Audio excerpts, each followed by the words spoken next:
Very good afternoon, everyone. Welcome to our second session of the uLaw onboarding. And I'm just going to wait for some of our friends to log in. So today's session, as a continuation to our session last week, is going to focus now on the second phase of managing information within uLawPractice. Last week, obviously, we looked at the contact management, right? And as I walk you through the presentation, I want to just draw your attention. So last week we discussed how you can add a client, how you can start to do your client intake, do your conflict screening. This was really the use case that we used and the workflow of how you would engage with clients, ghost clients, being able to categorize them across different groups, repurposing contact information within matters as additional parties. We also looked at how you could start to generate a lot of the reports and documents right at that contact level. Now let's assume that as the first phase, once you've completed that client intake, right? So you've accepted that client, you've done your due diligence, your conflict screening, and you've ensured that you're comfortable moving forward with creating a file for that client. That's when it truly starts to kick in, where you start to create a matter file within uLaw. And today's session is going to be a quick 30 to 40 minute. Hopefully we're trying to condense the data so we can repurpose this as well. Today's session is going to primarily focus on how do I create a file or a matter, the characteristics of that matter, take a simple use case of using retainers, dockets, disbursements, invoices, as well as focusing on some of the additional features and documents that you can generate right from the matter screen. Okay, so that's going to be our core focus for today's session. And once again, request you to use our chat window to ask any questions that you may have. So our focus today is, again, having completed the conflict checks for a contact and having got that client intake, the next step truly is creating that Law Society compliant file and moving forward from there. Now to do that, once again, I'm going to log in into my Playground account, and I'm logged in as my very famous Roger Moore as the fictitious lawyer for this account. And as first step, we looked at how we would add that contact. Let me quickly refresh your memory by adding a new client. Okay, so I'm just going to say add new contact, add them to your clients group, and I'm going to say Mr. Bean Murphy. Okay, and let's say there was a client referral referred by James, and because the Law Society does require us to get a communication address, I'm going to quickly fill in the King Street address and mark it as a mailing address. A very important step, because the mailing address, as we discussed, is the address that's used across correspondences, across invoices, as well as court form filling within uLawPractice. Okay. With our uLaw app now available both on your Android as well as your iOS platforms, you could start to fill in information. You can in fact do a client intake right off your phone, but also use uLaw as your legal phone book too. Okay, so let's go ahead and save this particular client. So let's say that was a really fairly simple client intake process, and we've just added Mr. Bean as our client. And for the sake of today's demonstration, I'm going to maybe run through a couple of examples, one with trust, one without. So we'll probably try and do that for the same client. Okay, so we'll probably do a quick POA matter with no trust account, where you're just actually doing the work, leap of faith. And then maybe another matter where we could look at the small claims for landlord and tenant, where there's a retainer involved. Okay, so once you've done your due diligence, I'm not going to cover that. Please to refer to our onboarding session, contact management, to look at how you can do conflict screening and all that good stuff. Once you've done that, to create a matter in uLaw, you would click on the matter button for the corresponding client. And it's important to note that only for a contact within a client group would you even see that button matter. If you've added a contact and let's say they're a defendant or a friend or coworker, you would not find the option of the matter button available for that particular contact. For example, if I were to look at a contact, let's say as a coworker, Alyssa, you obviously did not see that. So it's only available for any client or any contact that's grouped as a client. Okay? So let me go back to my matter screen for Mr. Bean Murphy, and I'm going to, so once you do click the matter button, it opens up a fresh slate, a brand new matter, and there's two pieces of information we capture or we request that you enter to get started with creating a file number. Okay? The first step is a title. So something that's meaningful based on the area of practice, as well as a way for you to recognize that something that resonates with what this matter is about. So let's say we say it's a speeding on Bay Street, okay, and we'll call this a POA matter, and that's all there is, and we'll click on the Save button. Now notice that this is for the client, Mr. Bean Murphy, and what you see on the right-hand side is where it's going to populate the particular matter that we just created with this title, Speeding on Bay Street. And what's important to note is in the drop-down of all the clients that you have created so far, it may be possible that you have a couple of clients where you've dealt with a few matters. For example, Anakin, Anderson Cooper, and Rio Flower. You see that the number 2 or 3, or even in the case of Anakin, that number represents the total number of matters that exist for that client. For example, if I look at Andrea Flower, there are 2 matters, and if you look at the drop-down here, you've got a criminal and a mortgage for property. Okay? And if you want to go back to the specific client, you can use our search window, and you can say Mr. Bean, and there's Mr. Bean Murphy. So click on that contact, and we bring the information right up. Okay, so that's as simple as creating a new file within uLaw. In addition to that, once you have created a particular matter file within uLaw, you could start to look at that or review that information in our quick view. So you see, because I've sorted it by the created date, you can sort this by ascending or descending. Having sorted it by descending, this is the most latest file, Speeding on Bay Street for Bean Murphy, and you can click on that to jump right into the matter. Okay? Let me now get you a little familiar with the matter screen. So you've got a file number that was auto-generated by uLaw. Basically takes the first name of the first alphabet of the first name and the first alphabet of the last name, hashtags today's date and time, so that it's always a unique number as required by the Law Society. Unique, referenceable, cross-referenceable. Okay?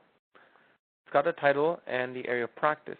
And the area of practice is then used by uLaw to provide you with deep analytics. Analytics such as a question to Prebill by category or area of practice. So in this quarter, I want to know, where has my revenue come from?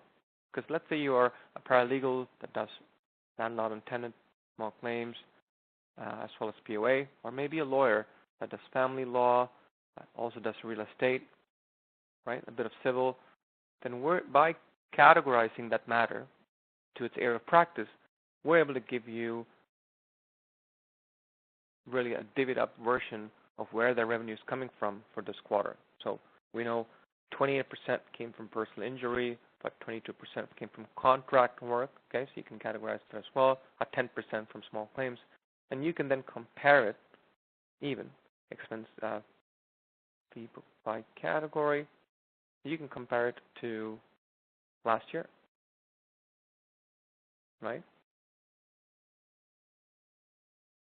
You can say, what was this compared to December of last year? That's as simple as that. Gives you the flexibility. So these categories are essentially the areas of practice. And that's the purpose of I guess, tagging it or categorizing it at the time of creating it. Now we do have a placeholder for a court file number. So if you do have a number, you can bring that in, and we use that to populate documents. Now for those who bring in their own file number, so there's a few law firms or legal professionals that migrate over from another product to uLaw, and they have their own mechanism of dealing with it. So it could be something like, this is my first client for the month of March in 2018, right? And it could be RM for Roger Moore. Let's say you're used to that. You can bring it into uLaw right as a description. That's the placeholder to bring in your file name. And I'm going to show you how you can quickly search based on that. And then you've got the rate, which is pretty much copied over from your settings, your per hour rate, depending on whether you used billable time or not. You've got your assistance fee rate, again copied over from your settings. And you can even put a cap on your billable fees before tax if you don't want, if you want to restrict yourself from bidding them over a certain amount. Okay? So I'm going to go ahead and click Save. You've got that court file number and you've got that description, and I'll show you how you can change the fee rate within a matter shortly. So now that you've saved it, let me go into Quick View. And when you see it, you don't see the description yet, but if I'm going to refresh it, there you see it. You see the description includes your file numbering methodology or the numbering system that you have. So if I were to just type in RM, or even I want to know, all right, for the year 2018, tell me what are the files available. You see right away it picks up the stream matter. So we have our own file numbering system internally. We can still relate it with your file numbering system as well. When I click on it, it takes me right into that matter as well. So the Quick View is a great tool. It's an underutilized tool, but it's a great way for you to quickly search for information and maneuver within uLaw as well. Okay? So now that we've created a file number, we've given it a title, an area of practice, as well as given it some more information, we're going to look at some of the next steps that you would actually do. So let's say this client has, not necessarily retained you, as I mentioned the example where you actually do the work. We're going to look at how you could go ahead and docket your time and effort and show you the different ways in which you can docket. The document generation, again, a very common term that you would find right across uLaw, all within the context of where it's being invoked. So this button here is within the matter screen, and you notice the subgroups that we've created. So there's some billable documents that you can generate, such as invoice, statement of activity, bill of cost. None of that is still to play because we've not even started. We have an entire checklist of all the compliance-related documents that you can start to generate for this client. For example, even before you get started, you can generate a client ID verification. Okay? Let me also open up my documents. That allows me to then sign in into the account that I have.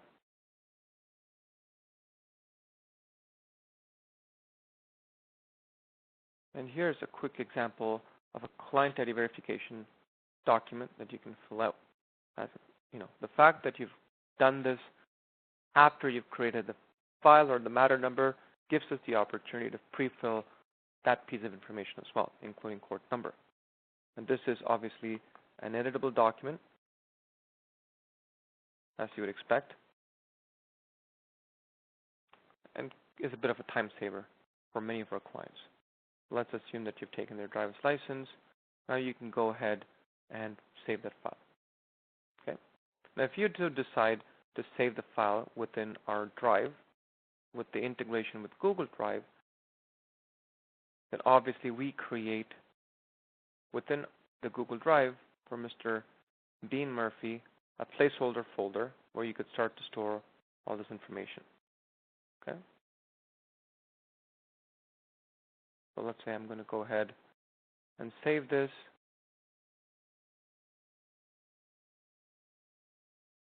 I could have scanned it. I could have signed it and scanned it. and then just drop it in to that particular folder that we've created for you with the file number. So what's important is to note is the file number, and uLaw automatically connects with your Google Drive, again, which is part of your settings under Matter. By default, this will be set to none. All you need to do is set it to Google Drive, say yes, go to Documents, open up the particular Gmail account that you want to access. It's a one-time access between uLaw and Google Drive. And now you see whatever document that you have within the Google Drive folder would automatically be available, and you can even open it right from uLaw. Okay. Now, in addition to documents that obviously we have, generated from uLaw, you're also able to bring in documents such as driver's license. You can just drag and drop it right within. Okay. There's Mr. Bean's driver's license. Let's say you just scanned it. If you go back to uLaw and hit refresh, you're going to see under the documents, chronologically, driver's license available as well. And you can click it, and it's basically going to open up right for you. So as you start, to generate these documents that are related to the matter, it would be of great significance to also start to store them. And you can also store them locally in your own computer. Okay? So compliance, we looked at the client data verification. I could even have created a client intake form. Generate them, drag and drop them, and move on to the next one. Very important, let's say you've done the conflict screening. Let's also generate that conflict screening report where you outline why you determined this to be a good client to work with. If there's a retainer involved, we give you the opportunity to generate that retainer letter. So let's look at that in our next matter. Okay? So that's all under document generation compliance. We also have a bunch of reports that we'll get into. As step one, let's assume that you've actually signed an engagement letter, and it's going to be, let's say, a flat fee of maybe $400 plus disbursements. Let's assume that's what you've signed up for to take care of this POA matter. There's a few ways in which flat fee or blocked fee are dealt with in uLaw. Okay? There's a few ways of doing it because we're a fairly flexible docketing system. One thing is to be able to capture and backdate and capture tasks as and when they happen. So we have clients who use this on a daily basis to just capture events that happen in real life as and when they happen. And you can use the description, and you can use our little WYSIWYG editor to beautify it as well. The duration is the actual time that you, as the legal professional, spent on this particular event. Okay? But you may then choose to not charge the client for a specific event or by specific events because this is a flat fee matter, in which case you would just make that 0. Okay? You would add another event. I'm going to say document drafting.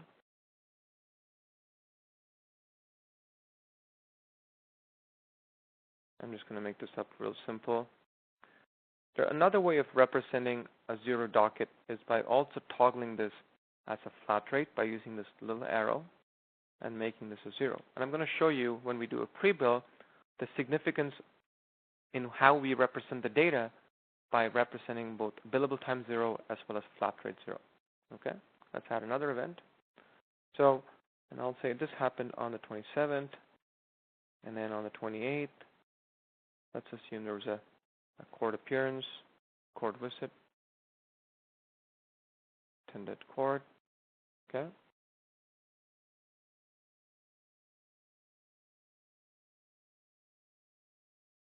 And again, I'm going to make this. I'm going to say I spent 3 hours on it. Let's add a final event. And let's say you're ready to, you've done the work, you've successfully won the case for your client, maybe reduced the points, whatever the situation may be. And you can then put a final docket, final closure, and then say Fine. No points. Matter closed. Obviously, there will be more meaningful description in your invoice because all this would potentially show in your invoice. Okay, you can decide to whether show it or not, but it's a great habit to put it in. So just to recap, for this specific flat fee file, what we've done is we've continued to docket as and along we go. Client interview, document drafting, court visit, as and when it happened, because this happened in real life, but you've decided not to charge them for those specific tasks. But then after those 3 days, then came today where you've said final closure, you've done all of it. In this case, you can toggle this again into a flat rate docket and put it as $400. And let's hit the save button. Okay? So essentially, you've tracked each and every task that you accomplished for that matter, but you chose not to bill it by the docket, but add a final docket and represent the entire fees for that matter within that docket.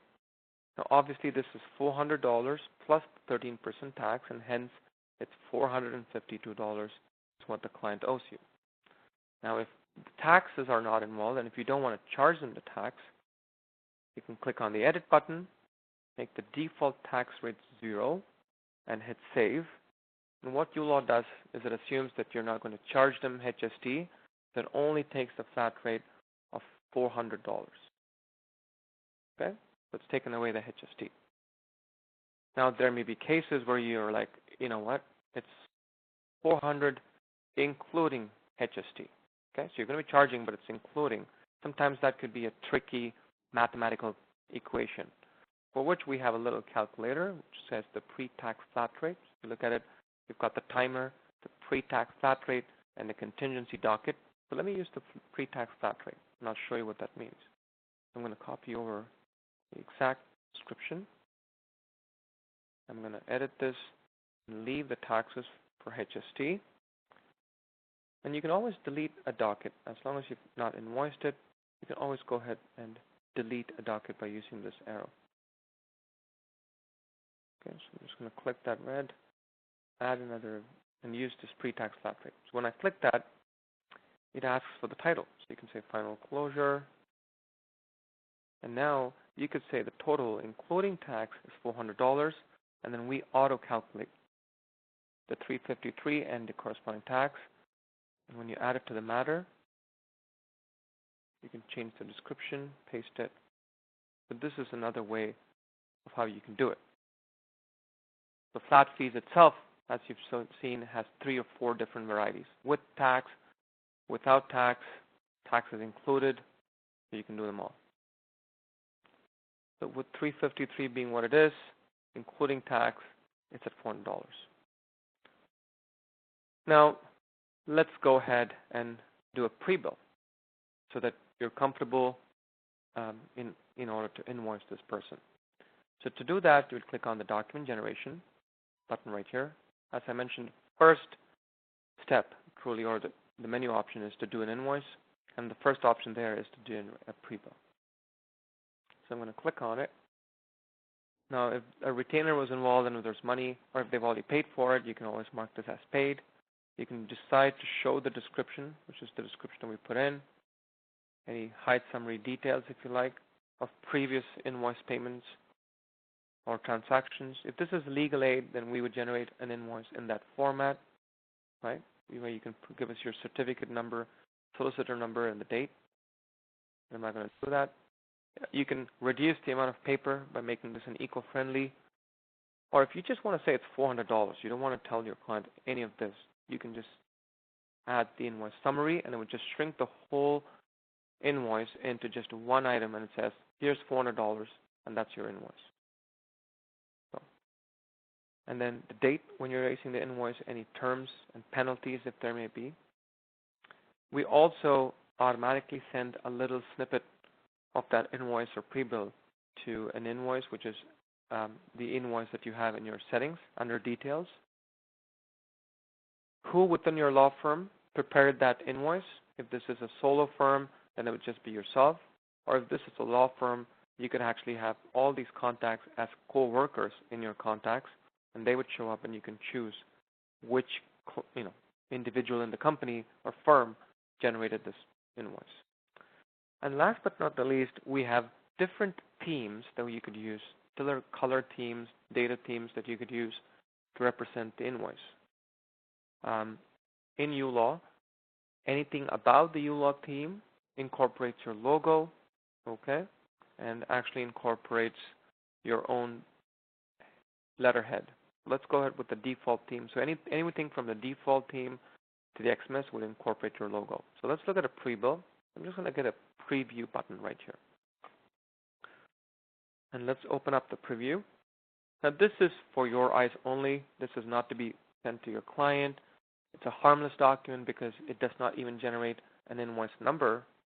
This is just so you can be completely confident and happy about this particular invoice. That's the title, has obviously your letterhead, which we call the banner, as well as your logo, has your HST number, court number, the date, and the amount.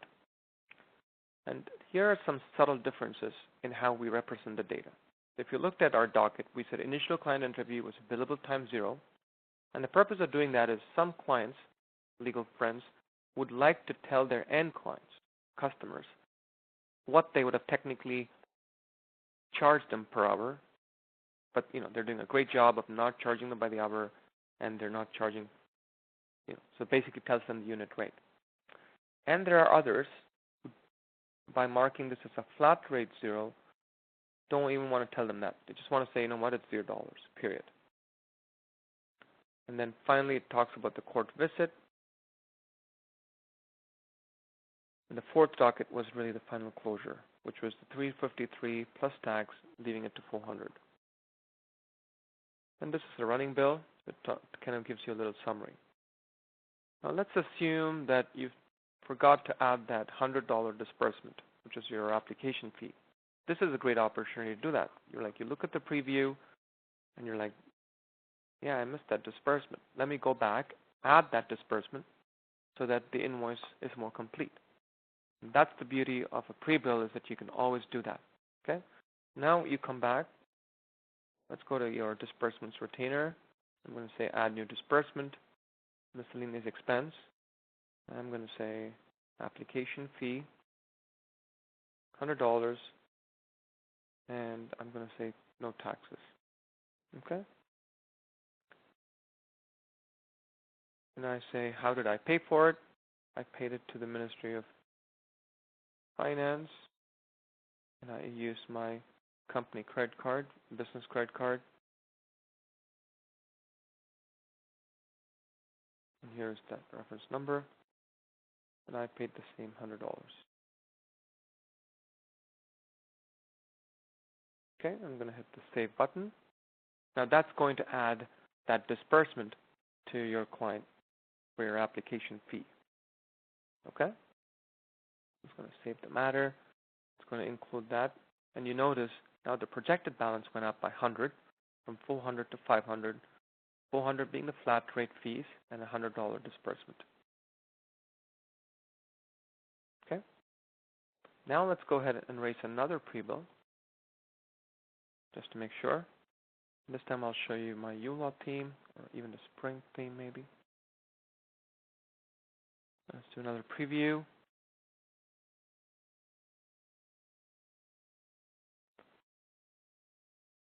It also puts this little watermark so you don't accidentally send it to your client. Obviously incorporate your logo with the address, your client's information.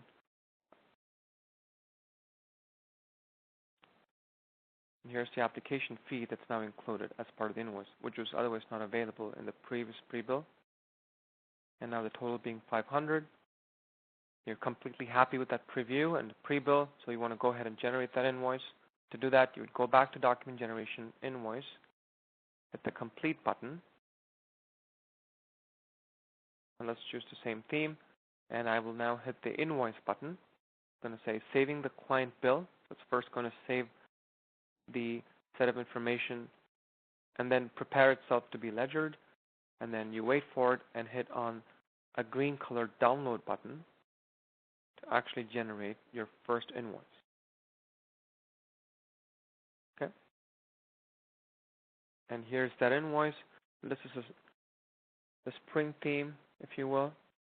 Now this has an invoice number, which is sequential, has the title, has the tax number, has the amount due right up front, the date of the invoice, the $400, the $100 application fee disbursement, and the total payment due. Now, if you have integrated uLaw with either Monaris, Prebill, or TD's credit card processing, then you can send this particular invoice electronically and have your clients pay you by just clicking on the link. We're going to cover this in our forthcoming webinars. We'll skip this today for another day. Okay? The real short, we showed you how we're going to present a flat rate. We added a disbursement. Now let's assume you follow up in a few days or maybe after the 30 days to accept your payment. If you look at the no pending invoice and click on it, it tells you that one invoice that was raised. And you can always reprint this in a different theme if you like. Okay, just say your client lost the original copy. Now, how do you accept the payment? Now, this is a very common question. You've raised that invoice for $500. You need to accept that payment because there was no retainer in this case. To do that, you would click on this jumping question mark. Okay? And what that question mark gives you is the insight to what's happened in this matter financially so far. So there has been one invoice in total. There was no deposit in trust or withdrawal from trust. Yeah, you can reprint that invoice again. There was one invoice, which was the general invoice for $500, and that's the balance yet to be paid. And you can, generate a quick general ledger for your eyes only. And most importantly, it tells you no funds in trust. Obviously, there's no funds in trust, so there's no trust transfers possible. But what is possible is accepting the client payment that the client owes you for $500. So you click on the payments button, and when your client pays you that money, come in and you obviously enter that right here. Even if I did $600, it's going to default it back to $500. Okay? You could say I got this through, let's assume he paid through credit card. Assuming you've integrated, I'll show you that right now. I can click on the payment collection. So the integration with the payment gateway, almost with uLaw, doesn't require the machine, if you will, for you to do this. Okay? So you would accept client payment right here for Mr.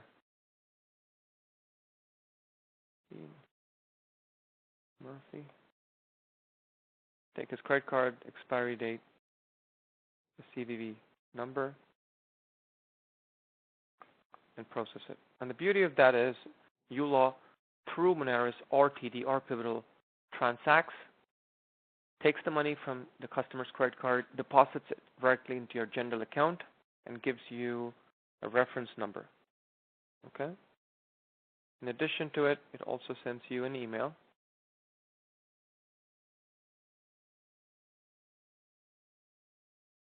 We'll get to it, but here's the unique reference number.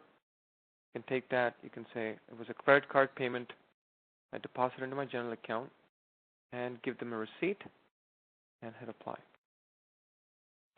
And this is a simple use case of how you would create a matter,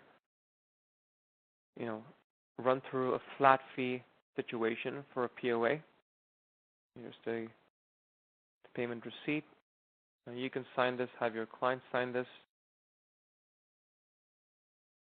Take that invoice, take that receipt, yeah? And make them all available in your documents chronologically, and you can sort this by create a date. Okay? And if you go back to the question mark, you notice they're complete. So again, creating the file by the title, area of practice. This was a simple file with no trust. Docketed the effort in a flat fee manner. Added a disbursement. Did a couple of pre-bills and then generated an invoice. and then accepted that client payment by clicking the question mark through a credit card integration that we currently facilitate. Okay?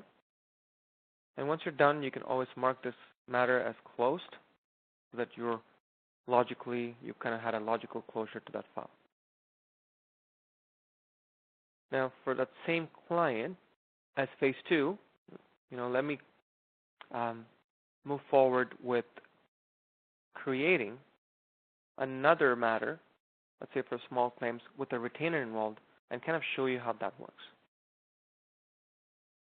Prior to which, I'll jump into my accounts just to show you how behind the scene, all of this information has been captured by uLaw as reportable compliant ledger documents. If you go into our accounts, go to compliance, you can start to review the general ledger, and you can even specify the client by using this little checkbox, okay? And then choose your client. You could say, for Mr. Bean Murphy, I really want to have my general ledger because there was no trust involved. And there you go. For Mr. Bean Murphy, which is speeding on Bay Street, so you did not generate this document. uLaw automatically generates these ledgers based on the practice management that you did by just inputting dockets and disbursements. So that was a legal fee, 2833 for the client number BM 9252219, which is Bean Murphy. It was a $400, which is $353 plus tax legal fee, and there was a disbursement for an application fee of $100. And he paid, or the client paid you through a credit card, and that was the reference number, and there's a zero balance in trust ledger. You can do general receipt documents specific to that client. It gives you a little bit more understanding of how we generate those documents. Okay? And by all means, you can even store these documents under that client's documents. There it is. There's the general receipt. The only receipt was through that client payment for $500 through the credit card. Okay? And last but not the least, if there's any general disbursement, and you can generate that for a specific time period. Okay? Now let me go back. We'll spend the next 10 minutes to create another matter for Mr. Bean.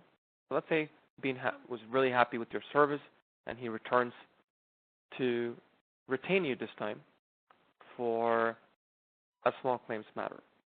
So to create another file for the same client, you don't have to recreate the contact.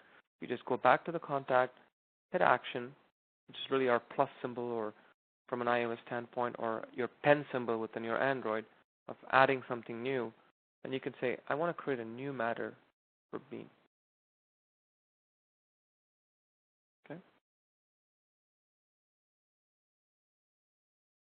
And let's say this is a fence issue.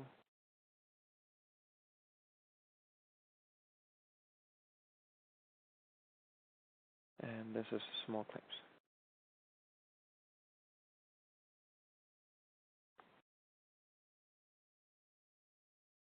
I'm going to hit the Save button. And what you see here as 1, you don't see a number here, you're going to see that promote to 2, right? And here's the fence issue. And it's also going to obviously list down the POA matter that we created for him as well. Okay? But always the latest matter would show up right up front. Alrighty then. So in this case, let's take an example of how you would accept a retainer. Again, under document generation, you do have a bunch of samples for retainer letters that you could use. You can generate them in MS Word, elaborate, flat rate, simple. You can even put in the retainer amount and generate a retainer. There's some great samples under document generation for you to review. Okay? Document generation, letters. You have some hourly contingency and some additional samples of retainer templates that are already pre-built into uLaw. And the fact that you can generate them and open them up in a Word document gives you the flexibility to obviously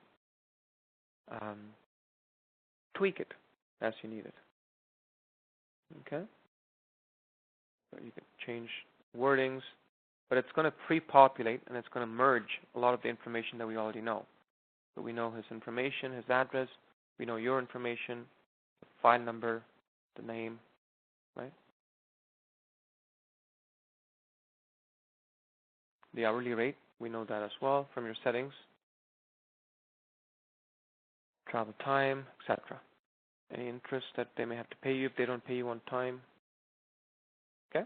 You sign this, get it signed, file it. Let's assume you have now signed a retainer letter. Bean has given you $1,000. How do you report that into uLaw? You hit the action button, again, data entry. We've grouped it by where the money goes into. So in this case, it's a deposit in trust, and there could be 3 different ways in which you could put money in trust. And the first option is the retainer. You could either be a settlement payment, or if it's a real estate transaction, you could even use the other payment deposit in trust. In this case, I'm going to use the new retainer. And I've said this in many of my webinars before, all that uLaw is trying to do across all its data capture screens is just looking to capture the essence of what really happened in real life for that particular transaction. So this transaction is that of a retainer. And what is the essence of that transaction? The essence or the characteristics are it happened on a certain date. Okay, I'm sure you accepted that on a specific date. There was an amount that you agreed to receive, and there was a method by which Mr. Bean paid you. Okay, and you can use any of the different methods. You can even use cash, right? I'm going to say he gave you a check, and the check number was 656, and it gets deposited into your trust account. And we generate or create these placeholder trust accounts for you in uLaw so that it's a way for you to track and report and ensure that you're using the right account to record that transaction. Now, if anyone else paid on behalf of Bean, you can actually put their name in here. Okay, so if Timothy or his brother, Timothy B. Murphy, paid for it, you can put Timothy's name. But if Bean paid for it, just leave it empty.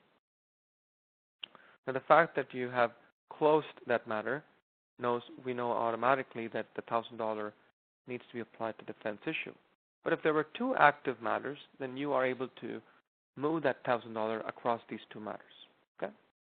Let's give them a retainer receipt, a very, very important document to provide. And let's hit apply.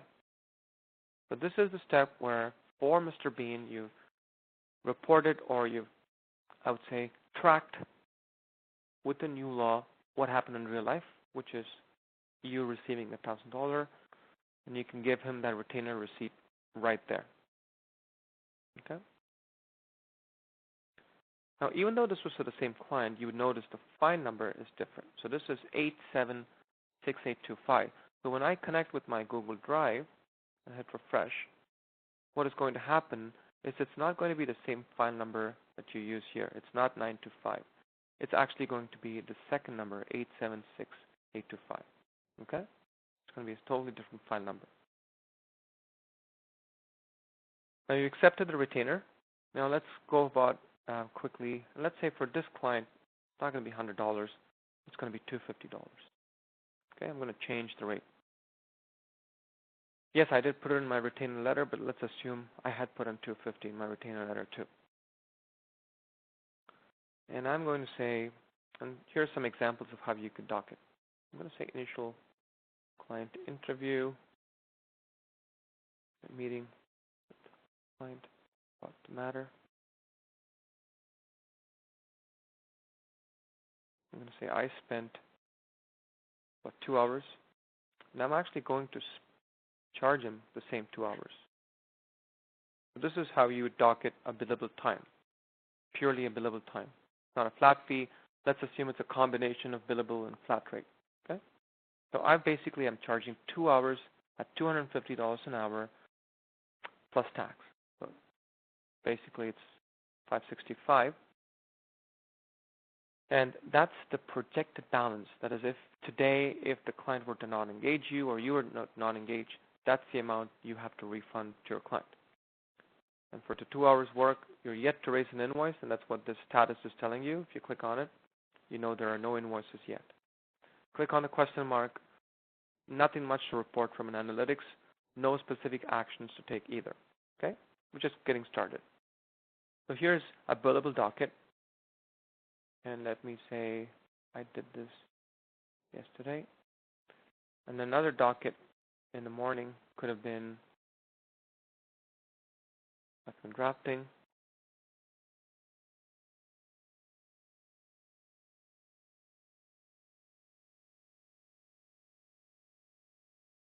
And I'm going to toggle this by using this little arrow. I'm going to charge a flat rate of $100. Basically saying I spent an hour on it. The reason why we captured the duration is uLaw is smart enough to understand how much of effort has gone in serving this client for this particular matter, and compared with the overall revenue that you've generated, and looks at your per hour rate and then tells you if this was a profitable matter or not. Okay, so that's really why we're capturing the duration. It does not get notified in an invoice. This is more of an internal, unless it's a legal aid, in which case you basically have to document each and every minute of what you spent. So as you continue to docket, you see the projected balance drop down. And now you can use a few more. You can use our little clock right here. So let's say this was a phone conversation. You can be on the phone.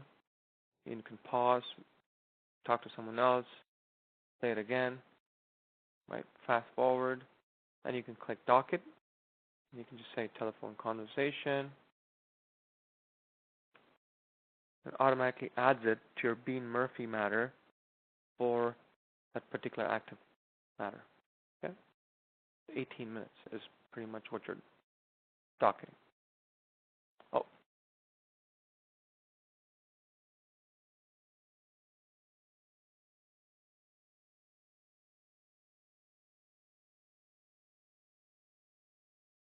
The other one that we looked at was the pre-tax flat rate. And the contingency is just really if you were to, let's say, work on a contingency matter, and the contingency matter is about after you've done all the work, you're basically going to say, that was the total amount I've earned him, that's the percentage, that's the amount I'm going to get. And that's the little calculation for you. Okay?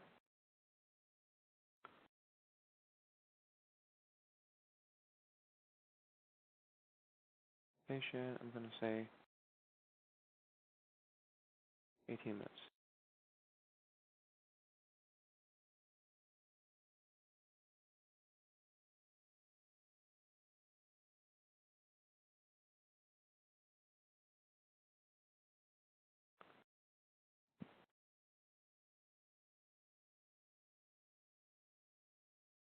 All right. So let's add a few more disbursements, and this time I'm going to say add new disbursement. You could also pay it from trust. If you still have money in trust, you can pay money, application fee or a court fee, and write them a trust check. Or if you're going to be paying out of your own pocket, then you go out of general or miscellaneous. Application fee, another $100. Tax exempt. Your finance, credit card.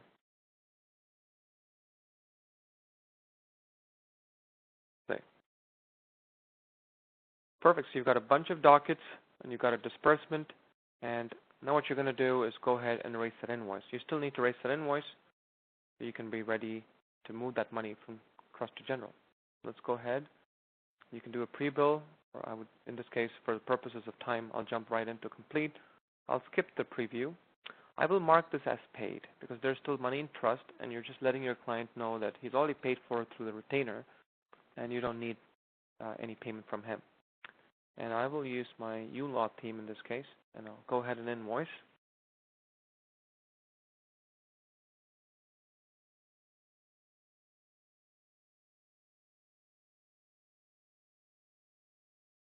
And I'll have the download button.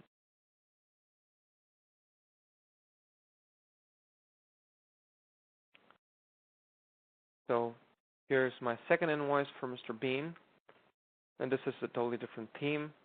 Okay, it doesn't incorporate your logo, but it's a different look and feel to it. It's got all the time, the dockets that you put in with the taxes, the disbursement. Now in this case, there's a new additional placeholder for all the transactions that have happened within your retainer account for this matter. Okay, right now, that's about the only thing, which is you accepted the retainer earlier today for $1,000. And basically, as a summary, it tells your client, without him or her having to come back to you every time, that this is exactly what's happened. There's, total interest was $1,000. There's about $862, $762 plus $100 that you're going to be taking away, and that's the amount that's going to be left.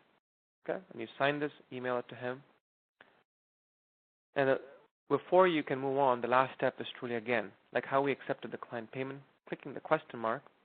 Now in this case, instead of the client owing, there is the pending trust transfer, right? There was one invoice, $1,000. You've not withdrawn anything yet from trust. And that's what we're going to do by clicking on this transfer button. Okay? So you click the transfer button, and it's going to open up a window where you can choose the two transactions, the billable fee and the disbursement. And then say you're going to move it from trust into your general account. And this is where you pause. And if you're doing an electronic fund transfer, you would open up your TD, CIBC, whatever is your online bank, and do that money transfer from of $860 to $75, exactly that amount from your trust account into your general account. So it helps you reconcile. And your bank would then give you an alphanumeric reference number.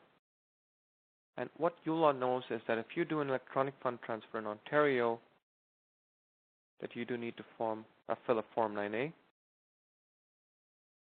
And if you click on the Form 9A download, we pre-populate that Form 9A for you as well.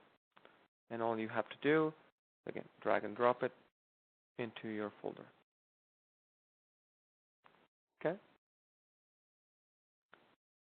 And let's say there's another $137 left. You can write them back. You can give them back that retainer. The action, refund that retainer of $137.25. We know exactly the amount. You can write them a trust check.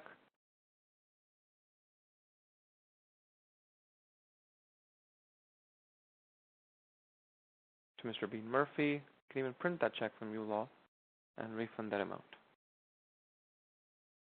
So just leave your check leaflet on your printer and print this PDF that we just generate for you. Okay, so hit download. It gives you a PDF, and this would emboss right on top of your check leaflet, so you don't have to handwrite this. Here are the couple of remittances as well. Okay? And then you can mark this as closed as well.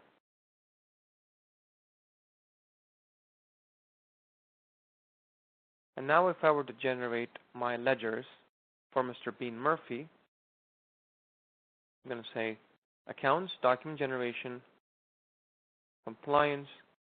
I'm going to say clients general. And I'm going to say not for all clients. I'm going to choose my client, Bean Murphy. You're going to notice right away we start to show you. In fact, in this case, let me generate the trust as well for Mr. Bean Murphy, because we now generate that as well. So here's the trust ledger. And here's Mr. Roger Moore and his trust ledger. $1,000, $736,013.75. Okay?